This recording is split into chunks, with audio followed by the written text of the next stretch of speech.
تو اس لیے اس چیز کو معیوب نہیں سمجھنا چاہیے. اگر آپ کسی کے، لیکن اس کے لیے یہ بھی شرط ہے نا، ہم تو اگر کسی کے پاس جائیں گے خود نکاح کا پیغام دینے کے لیے تو اس کے مال کو دیکھ کر جائیں گے کہ مالدار آدمی ہے، اس کے پاس گاڑی ہے، اس کے پاس بنگلہ ہے.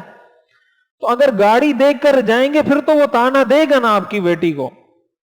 لیکن اگر آپ جا رہے ہیں اس کی دینداری کی وجہ سے کہ یار بڑا دیندار آدمی ہے، بڑا باکردار آدمی ہے، بڑے اچھے اخلاق والا آدمی ہے، تو اگر آپ نے معیار اچھے اخلاق کو بنایا ہوگا تو کل وہ آپ کو تانا بھی نہیں دے گا.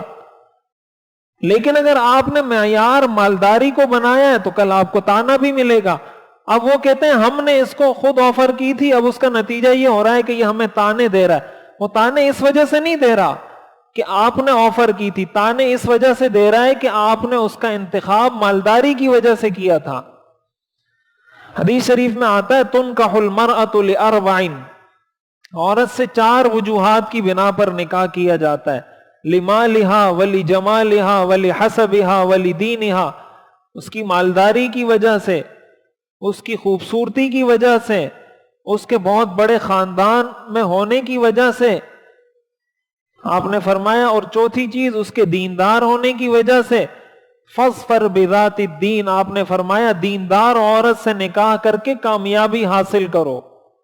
اگر زندگی کو کامیاب گزارنا ہے تو نکاح میں معیار دینداری کو بناؤ، مالداری کو نہ بناؤ. مالداری آج ہے کل نہیں ہوگی، خوبصورتی آج ہے 10-20 سال بعد خوبصورتی نہیں ہوگی. کوئی حادثہ پیش آ گیا، کہیں کوئی مسئلہ ہو گیا، وہ خوبصورتی ختم ہو جائے گی، وہ مال اس سے چھن جائے گا.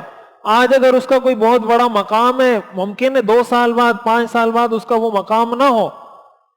تو جب مالداری کی وجہ سے کریں گے، جب اس کا والد مالدار نہیں ہوگا تو پھر آپ کی نظر میں اس کی کوئی حیثیت نہیں رہے گی.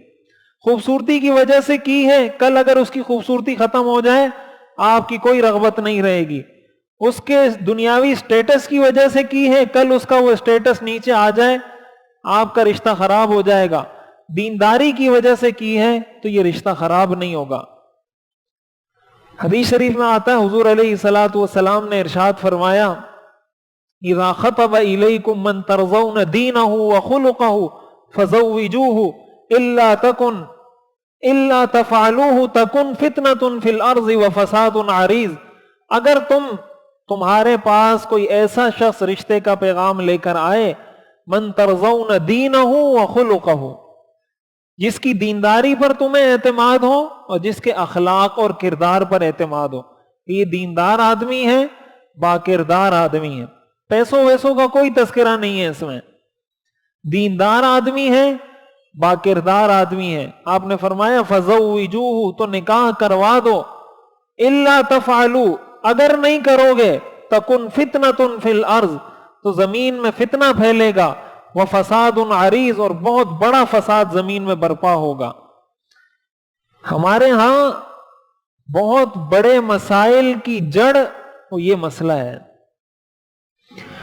ہم جب نکاح کرتے ہیں ہمارے معیارات دینداری کے علاوہ سب کچھ ہوتے ہیں، سب کے نہیں، اپنی ایک اکثریت کی بات کر رہا ہوں. ظاہر ہے دیندار لوگ بھی ہیں، اچھے لوگ بھی ہیں، لیکن عموماً ہمارے ہاں جو رشتے لیٹ ہوتے ہیں، لڑکیوں کی عمریں ضائع ہو جاتی ہیں، لڑکوں کی عمر اتنی زیادہ ہو جاتی ہے، وہ اسی چکر میں.